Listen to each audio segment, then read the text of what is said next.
Hey, what is up guys, and welcome back to another video, and welcome to a video looking at the HP Omen 17, HP's latest and greatest heavy gaming laptop.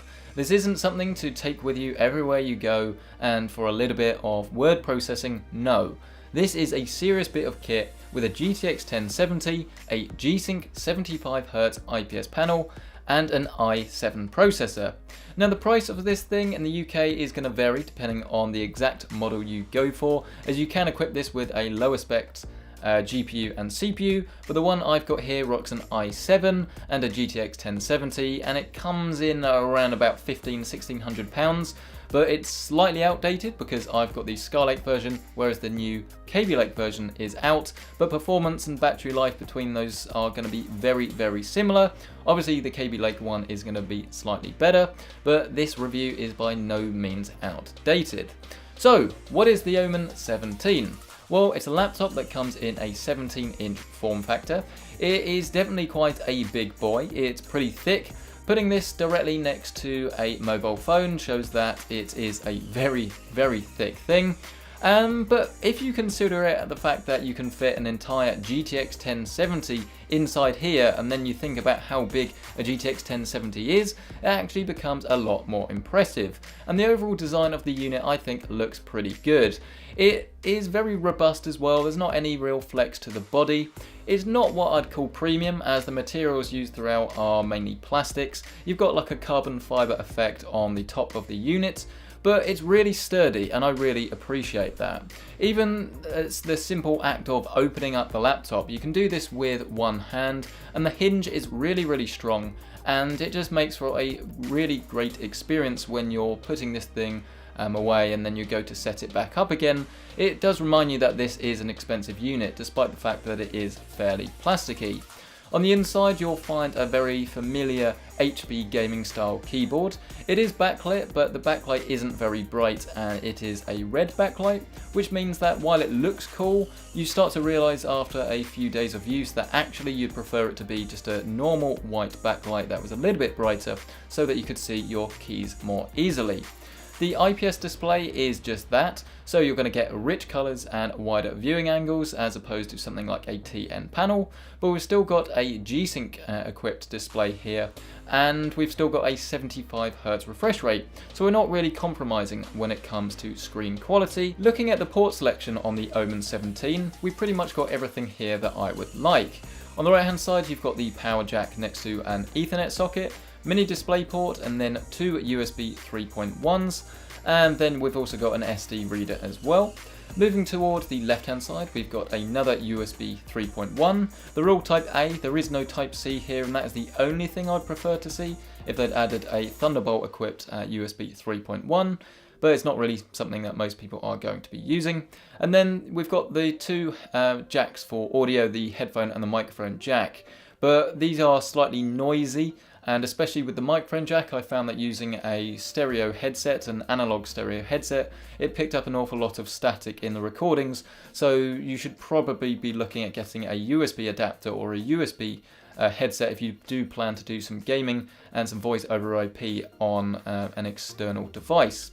The speakers in the laptop are actually fairly solid, and they do actually get a fair amount of volume, and they actually sound fairly well detailed.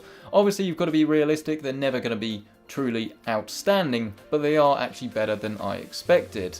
If you are playing games though, do note that if you're really stressing this unit out, the fans can get quite loud, as you will now see.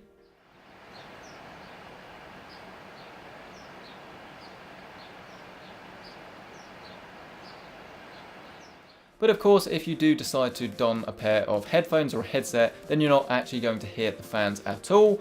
And actually, I'd say that while you can hear the fans all the time, even at idle, it's at a tone and a pitch that's not actually that annoying. It's only when the fans really ramp up to the maximum that you really can start to notice how annoying they are.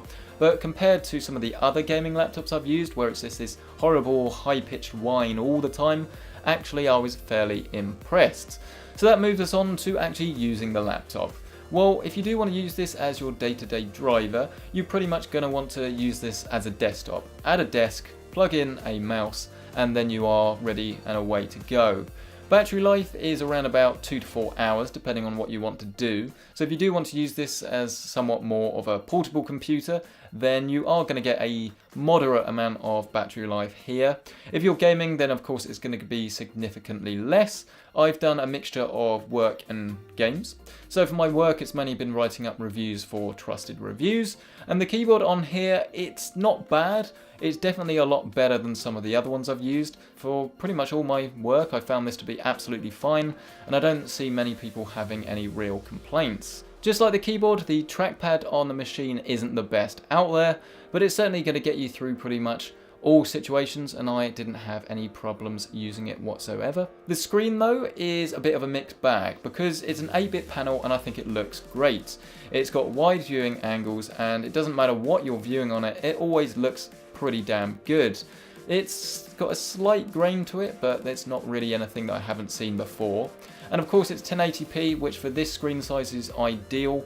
Yes, you can get higher res screens and you can get a 4K version of this, but the GTX 1070 isn't going to be enough to really drive those high-res displays, so 1080p is going to be the best option here.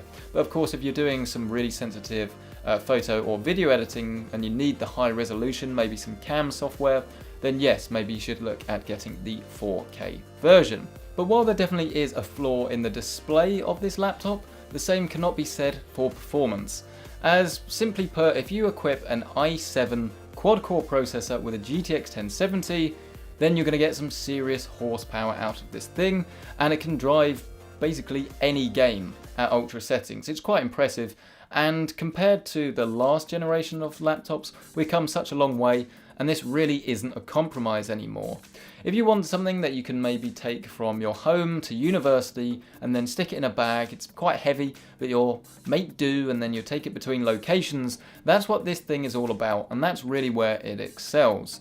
You can get slimmer laptops out there for people that want something that is more portable, so something that has a GTX 1050 or a GTX 1060. They're going to have smaller bodies that have lower power requirements. But if you don't mind about the lack of portability, then this is actually a pretty good option, and the price isn't extortionate either. In Battlefield 1, I was seeing frame rates of over 75 Hz, or 75 frames a second I should say, at pretty much all times, and when it did dip, the G-Sync technology made it a lot smoother, and it reduced all the stutter and the tearing that you would normally get from enabling something like V-Sync. Rise of the Tomb Raider as well. By the way, all the averages should be appearing on your screen now. Rise of the Tomb Raider as well, I went back and revisited all those tombs that I had not done in my first playthrough. And while there definitely were areas that taxed the system, the average frame rate was well over 100 frames a second, at least in the benchmark. And it goes to show that this really is a no compromise machine. I know I've already said that, but I really want to stress this point. This is not something that you can take with you that can play games. This is something that can play every single game at ultra settings. That's what it's here for, that's what it's designed for. And if that's what you want, then this is definitely something to strongly consider. And of course, because you've got that i7 processor, it will handle pretty much any other task as well. If you do want to do something like 8K video editing, then maybe you won't be able to do it on this system. Well, you probably almost certainly won't be able to do it on this system. But you definitely be able to give it a good go. And for more normal workloads, so even 4K video editing, I don't think that this thing is going to put up too much of a fuss. Yes, again, there are laptops, or desktops I should say, that have got faster CPUs, but there's pretty much not really much that this thing won't be able to do. But of course, it's not just the CPU and the GPU that keep this thing nippy. We've got 16 gigabytes of RAM, that should be more than enough for pretty much all applications. And then we've got two drives. We've got a standard 1 terabyte spinning hard drive for your game library and any mass storage. And then we've also got a PCIe SSD with read and write speeds exceeding 1000 megabytes per second, which is more than anyone should ever need. And that's probably a good time to draw this to a conclusion. This thing is pretty big, it's pretty heavy. It actually injured me when I tried to do a funny bit of B-roll. I actually ended up hitting myself in the face with the laptop because it's pretty heavy. But ignoring that, I've actually been really impressed with the laptop from start to finish. It's definitely flawed in the sense that the screen had some backlight bleed, and it definitely doesn't look from the outside like a laptop that costs over £1,500. But realistically, the people that are going to buy this thing, they don't care. They want something that can play any game they want without any compromise at all, and that's exactly what this thing does. Overall, colour me impressed. This wins the top purchase award. As I said though, this is a review of the slightly older Skylake model, and the new KB Lake models are out. I'll leave the links down below to the new KB Lake models if you do want to go and check them out. A massive thank you to HP for actually getting this review loaner sample out. And a massive thank you to Corsair for sponsoring the channel as always. If you have any questions, leave them down below. Subscribe for more videos just like this, and I'll see you in the next video.